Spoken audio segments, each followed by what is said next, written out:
लाला भजे मोरे मुकुट श्री नंद लाला। भज मोरे मुकुट श्री नंद लाला। भजे मोरे मुकुट श्री नंद लाला। कृष्ण गोविंद गोविंद गोपाला।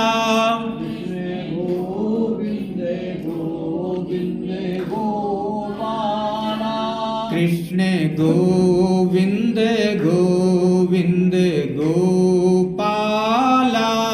कृष्ण गोविंद गोविंद गोपाला। भज मोरे मुकुट श्री नंद लाला। भजे मोरे मुकुट श्री नंद लाला। बोले आनंद कंस श्री कृष्ण चंद्र भगवान की जय। भक्तों, एक बार मैया जसोदा जी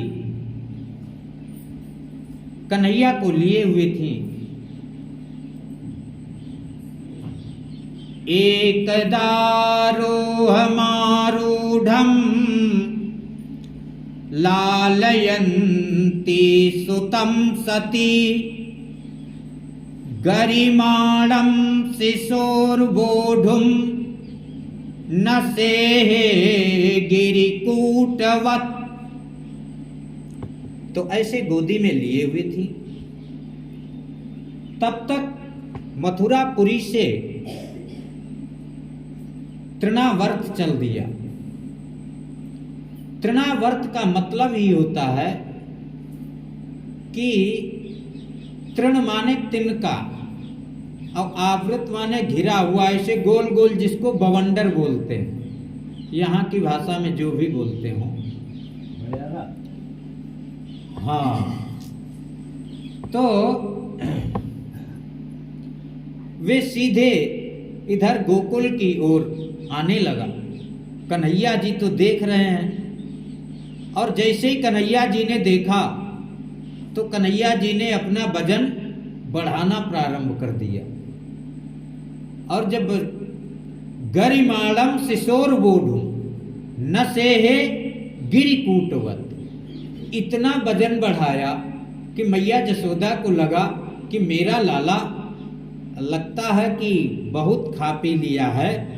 गरिमाणम शिशोर्वोढुं न सेहे गिरिकूटवत्, जैसे कि पर्वत की शिला होती है, तो शिला की तरह कन्हैया का वजन हो गया। मैया जसोदा जी ने आंगन में ऐसे के ऐसे बैठा दिया और अपना इधर उधर अन्य काम करने लगी। और भक्तों, जब वे अन्य काम करने लगी तब तक वे तृणावर्त चारों तरफ ऐसे घूमता हुआ और सीधे नंद भवन में आ गया और कन्हैया जी को लेकर के ऊपर की ओर उड़ने लगा। जब ऊपर की ओर उड़ने लगा तो कन्हैया जी ने कहा कि देखो, जब तक ऊपर की ओर उड़ते हैं तब तक तो मैं ज्यादा कुछ भी करता नहीं, लेकिन यदि मथुरापुरी की ओर मुड़े तो समझो फिर जीना मुश्किल है। और तृणावर्त ने भी यही किया कि पहले तो ऊपर की ओर चला और उसके बाद मथुरापुरी की ओर मुड़ा। जैसे ही मथुरापुरी की ओर मुड़ा भक्तों, तुरंत कन्हैया ने गलग्रहण निश्चेष्टो दैत्यो निर्गत लोचनः, कन्हैया ने एकदम उसका ऐसे गला पकड़ा और गला पकड़ करके कस के दबा दिया। जैसे ही दबाए तो उसके नेत्र एकदम बाहर निकल आए और वे चेष्टा से हीन हो गया, आकर के जमीन में धड़ाम से गिर गया। भक्तों, एक बार मैया जसोदा जी अपने लाला को लिए हुई थी। उनको ये लगा कि कहीं ऐसा तो नहीं मैं जो दूध पिलाती हूं कहीं लाला को नुकसान न कर जाए। वे मानो जम्हाई लिए, और जैसे जम्हाई लेते हैं मैया जसोदा जी कन्हैया के मुख की ओर ऐसे देखती हैं, और जैसे मुख की ओर देखी तो मुख की ओर देखते ही कन्हैया के मुख में क्या दिखाई दे रहा है? अरे खम्रोद सी ज्योतिरनी कमासा सूर्येन्दु वन्नी ससुनाम्बुधिश्च द्वीपान्नगास्तद्दुहितिर्वनानि भूतानि यानि स्थिर जंगमानि। मैया जसोदा जी ने देखा कि मेरे लाला के मुख में खम आकाश, रोदसी पृथ्वी, तारागण, सूर्य, चंद्र, वन्य अग्नि, समुद्र, पृथ्वी, सातों द्वीप, पर्वत, वन सब के सब दिखाई दे रहे हैं। ये पूरा भूमंडल जसोदा जी देख रही हैं। कहां? कन्हैया के छोटे से मुख में। अब देखें कि मानो जम्बू द्वीप है, और जम्बू द्वीप में भारतवर्ष है, और भारतवर्ष में ब्रजमंडल है, और ब्रजमंडल में गोकुल है, और गोकुल में नंद भवन है, और नंद भवन में ठीक जिस प्रकार से मैया जसोदा जी इधर अपने लाला को देख रही थी मुख, ठीक उसी प्रकार से लाला के मुख में भी एक जसोदा जी हैं, और वे भी अपने लाला को का मुख ऐसे देख रहे हैं। सूर्य चंद्र ये तो सब देख ही रही हैं। अब मैया जसोदा जी विचार करने लगी कि अरे मैं अपने लाला का मुख देख रही हूं कि ये क्या देख रही हैं। तब तक कन्हैया जी विचार किए कि यदि ज्यादा देर तक ये दृश्य रहा तो मैया कहीं कुछ उल्टा सीधा समझ गई, कहीं भगवान समझ लिया तो क्या करेगी? मंदिर में बैठा देगी और सुबह शाम घंटी हिला दिया करेगी, और थोड़ा सा मिश्री रख दिया करेगी। इसलिए ये दृश्य ठीक नहीं है। कन्हैया ने तुरंत ही अपना मुख बंद कर लिया, और मुख बंद करते ही फिर उसी प्रकार से कन्हैया जी ने सुजन मोहिनी माया का विस्तार किया, और सुजन मोहिनी माया का विस्तार करते ही मैया जसोदा जी एकदम लाला को अपने ऐसे ले लेती हैं। कह रहे मैं क्या देख रही थी, क्या था? मानो कन्हैया से कहने लगी कि लाला ये क्या था? तो कन्हैया ने कहा कि मैया ये कुछ भी नहीं, आप इसको सब छोड़िए, हमें तो कुछ पता नहीं। भक्तों, आइए 2 बार भगवान का नाम कीर्तन करते हैं। कृष्ण गोविंदे गोविंदे गोपाला, कृष्ण गोविंदे कृष्ण गोविंदे गोविंदे गोपाला, कृष्ण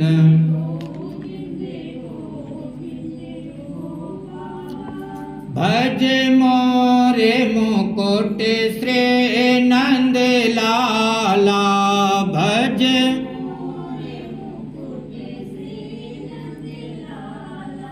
भज मोरे मुकुट श्री नंद लाला।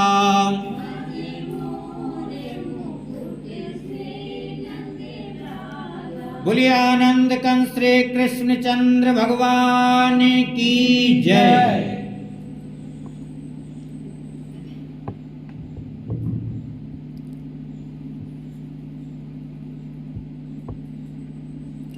वसुदेव जी ने गर्ग जी से कहा, गर्गाचार्य जी से कि देखिए ऐसा कीजिए कि जो नंद जी के बच्चे हैं उनका नामकरण संस्कार ये सब हो जाए समय से तो अच्छी बात है। वैसे तो कंस अनेक प्रकार का उपद्रव कर ही रहा है। मेरा तो विचार है कि ज्यादा कुछ उत्सव इस सब की कोई आवश्यकता नहीं है और बस केवल नामकरण की आवश्यकता है। भक्तों, गर्गाचार्य जी चल दिए। जब गर्गाचार्य जी ब्रज गोकुल में आए और जैसे ही गोकुल में आते हैं तो नंद भवन में पहुंचे। जसोदा जी ने प्रणाम किया कि भले आप आ गए और ये तो बहुत अच्छा हुआ। नंद जी ने प्रणाम किया।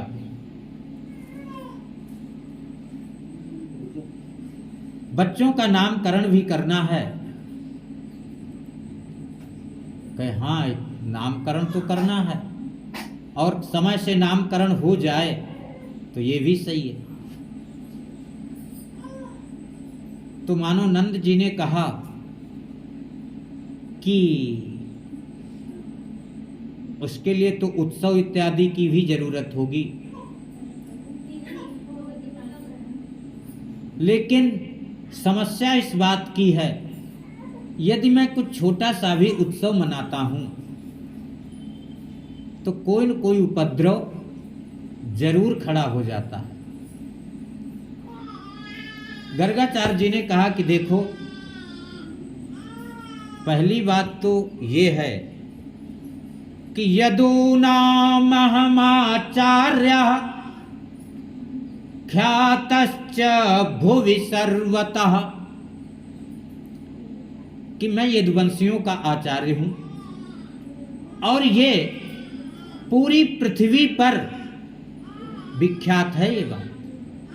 और कंस कहीं ये जान गया कि इनका नामकरण मैंने किया है तो निश्चित रूप से कुछ न कुछ उपद्रव अवश्य हो जाएगा। इसलिए देखो, एक बात मैं बताऊं कि ऐसा करो, जो गौशाला है ये गौशाला परम पवित्र होता है। यहाँ पर लीपने की भी जरूरत नहीं, पोतने की भी जरूरत नहीं, क्योंकि जहां गौ रहती है वहां एकदम शुद्ध होता है, देवताओं का वास होता है। तो इसलिए गौशाला में ही नामकरण कर दिया जाए। नंद जी ने जसोदा जी से कह दिया कि ठीक है। अब इधर जब नामकरण का नंबर आया तो देखिए, माताओं में कुछ ऐसा भी होता है कि वे ये सोचती हैं कि जो ये पंडित जी आए हुए हैं इनको कुछ ज्ञान है कि नहीं है। इधर मैया जसोदा जी भी सोच रही हैं और इधर रोहिणी जी भी सोच रही हैं। तो दोनों के दोनों ने क्या किया कि रोहिणी का जो पुत्र था वे मैया जसोदा जी ने ले लिया और मैया जसोदा का जो पुत्र है वे रोहिणी जी ने ले लिया। अब दोनों के दोनों गर्गाचार्य जी के सामने पहुंच गए। जब गर्गाचार्य जी ने देखा तो देख करके कहते हैं कि अयम ही रोहिणी पुत्रो रमयन सुहृदो गुणै। अयम ही जो यही जो जसोदा जी लिए हुए हैं, ये ही रोहिणी जी का पुत्र है। गर्गाचार्य जी तुरंत बता दिए कि ये तुम्हारा पुत्र नहीं है, ये रोहिणी जी का पुत्र है। और ये अपने गुणों से सभी जगह रमण करेगा, सभी के हृदयों में रमण करेगा। रमण करने के कारण इसको सभी लोग राम कहेंगे। और बलाधिक्यात बलम विदुः, और ये बहुत बलवान होगा। अधिक बलवान होने के कारण लोग बल राम कहेंगे। और जो ये रोहिणी जी लिए हुए हैं, अरे इनकी तो महिमा ही अपरंपार। पहले ये कि शुक्लो रक्त तथा पीत इदानीं कृष्णताम गतः।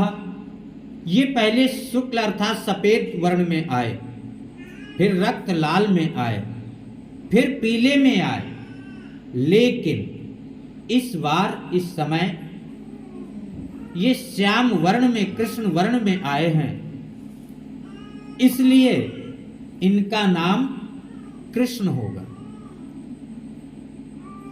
और एक बात और बतलाए कि देखो कृष्ण ऐसे भी होगा नाम कि कर्षतीति भक्तानां चित्तम गोपीनां वित्तम तस्याम हयंग वीनम स एव कृष्ण।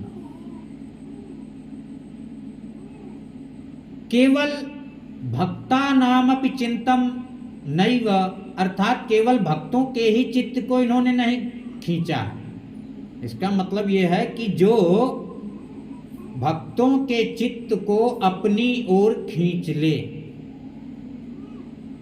उनको कृष्ण बोलते हैं। गोपियों के मक्खन को अपनी ओर खींच लें उनको कृष्ण बोलते हैं। तो ये केवल भक्तों के चित्त को नहीं खींचे, अरे मथुरापुरी के राक्षसों को भी तो अपने हाथ खींचते हुए ही चले आए। चुंबक की तरह जब से जन्म ले लिए, दूसरे तीसरे चौथे या 2 महीना या 4 महीना 6 महीना में कोई न कोई तो जैसे चुंबक लगा दिए, अब लोहा तो अपने हाथ ही खींचता चला आता। ठीक इसी प्रकार से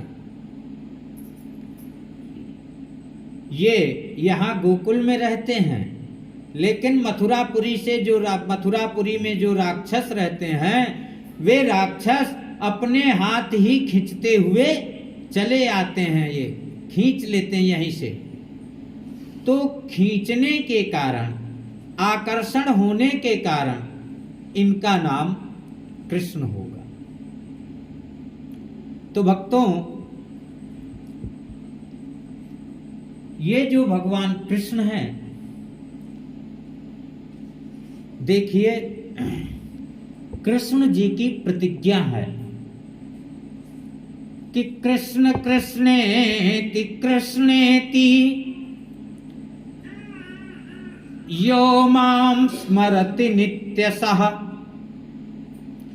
जो व्यक्ति नित्य प्रति कृष्ण कृष्ण कृष्ण ऐसे कहता है, कृष्ण कृष्णेति कृष्णेति यो मां स्मरति नित्यसः जलं भित्वा यथा पद्मं नरकात् उद्धराम्यहम्।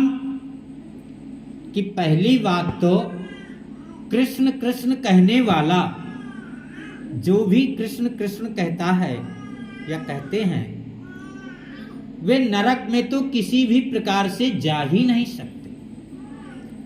खुदा न खास्ता नहीं कहा जा सकता है कि कहीं धोखे में मानो चला गया तो क्या होगा। तो कृष्ण जी ने प्रतिज्ञा करके रखी है कि जलम भित्वा यथा पद्मम, पद्म ने कमल, कि जिस प्रकार से जल का भेदन करके कमल ऊपर आ जाता है, ठीक उसी प्रकार से मैं व्यक्ति को यदि नरक में चला गया तो मैं उसको ऊपर खींच लाता हूं। तो का कौन लाता है? का कोई दूसरा नहीं लाता।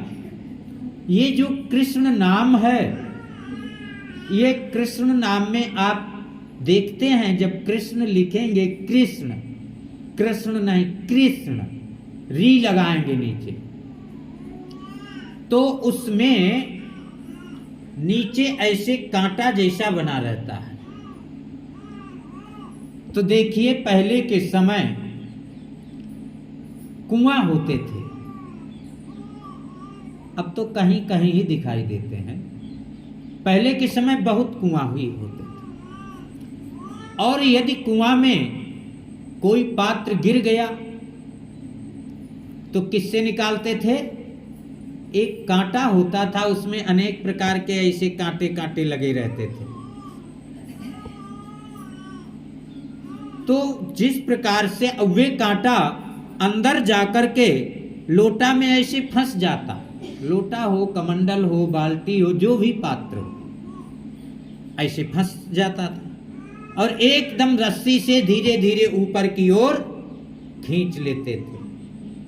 श्री कृष्ण जी कहते हैं कि ठीक इसी प्रकार से हमारा ये जो नाम है, नाम में जो नीचे री लगी हुई है, ये रिकार वही कांटा है कि यदि भक्त, पहली बात तो भक्त मेरा किसी भी स्थिति में नरक में नहीं जा सकता, और यदि कहीं खुदा न खास्ता चला भी गया तो मेरे नाम में जो ये री लगी हुई है, ये री ऊपर की ओर खींच लाती है। तो इसलिए जैसे यदि पहली तो बात यह है कि हर समय बात करते समय भी कि 100 बातें कहूँ जगत की, एक बार कहूँ कृष्ण, कि यदि आप कम से कम 100 बातें संसार की कर रहे हैं तो 100 बातों की बात तो कम से कम एक बार कृष्ण कृष्ण ऐसे कह ही सकते हैं। यदि आपने 100 बात बोलने के बाद भी एक बार भी कृष्ण कह लिया तो जो आपने 100 बातें कही हैं वे बातें भी आपकी सब कृष्ण में ही हो जाएंगी। इसलिए अब कन्हैया जी धीरे धीरे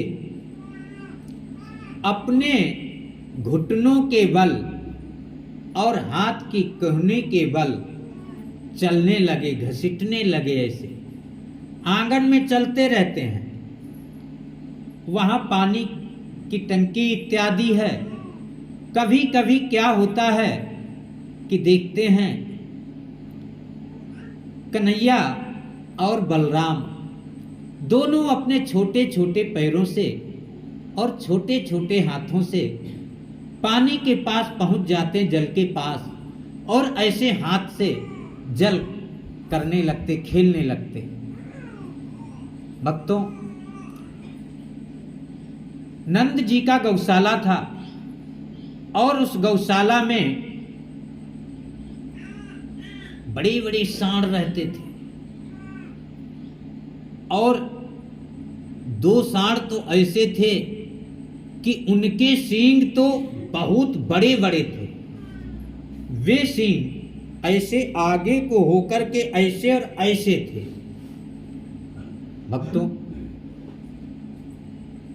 मारते भी थे वे सांड बहुत। एक दिन कृष्ण बलराम अपने ऐसे ही कढ़िलते हुए श्रृंग्यग्नि दृष्टयसि जल द्विज कंटकेभ्यः, कि वहीं गौशाला में पहुंच गए और गौशाला में वे दोनों सांड बैठे हुए थे। जब बैठे हुए थे उन्होंने देखा कि अरे कन्हैया आ गए, और कन्हैया जी भी धीरे धीरे धीरे धीरे कढ़लते हुए वहीं पहुंच गए। अब तो वे जो बैल हैं वे ये सोच रहे हैं कि कुछ इनकी सेवा मेरे द्वारा बन जाती, मैं इनकी सेवा कर लेता तो मैं भी कृतार्थ हो जाता। वे बैल अपना मुख ऐसे नीचे जमीन में रख दिए भक्तों, और जैसे जमीन में रख दिए कन्हैया जी धीरे धीरे धीरे धीरे वहीं पहुंच जाते, और जो उनके सींग ऐसे बने हुए हैं इसी में कन्हैया जी लेट जाते हैं, और इधर बलराम जी एक बैल के सींग में बलराम जी लेट जाते हैं। अब वे जो बैल है धीरे धीरे कि कन्हैया जी कहीं गिर न जाएं, कहीं कन्हैया जी को कुछ परेशानी न हो जाए, धीरे धीरे ऐसे ऐसे अपना सिर हिलाने लगते हैं। भक्तों, इधर मैया जसोदा जी ने देखा महल में कि लाला दिखाई नहीं दे रहा, लाला कहाँ गया, लाला कहाँ गया। अब तो पूरा नंद भवन में शोर हो गया कि लाला नहीं है, लाला नहीं है, लाला नहीं है, लाला नहीं है। तब तक कोई गोपी गौशाला की ओर देखी, और जैसे ही गौशाला की ओर देखती है तो वही जो मारने वाले बैल हैं उन्हीं के सींग में ऐसे कन्हैया जी और बलराम दोनों मानो झूला झूल। गोपी चिल्लाई बड़ी तेज से कि मैया कन्हैया यहां। अब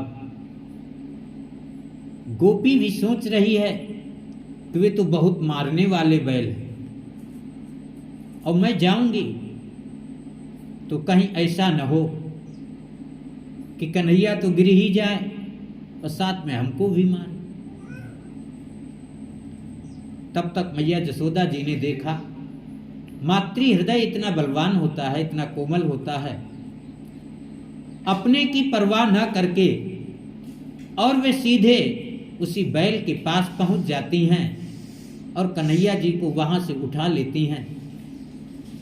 उधर रोहिणी जी बलराम को उठा लेती हैं। कभी भगवान श्री कृष्ण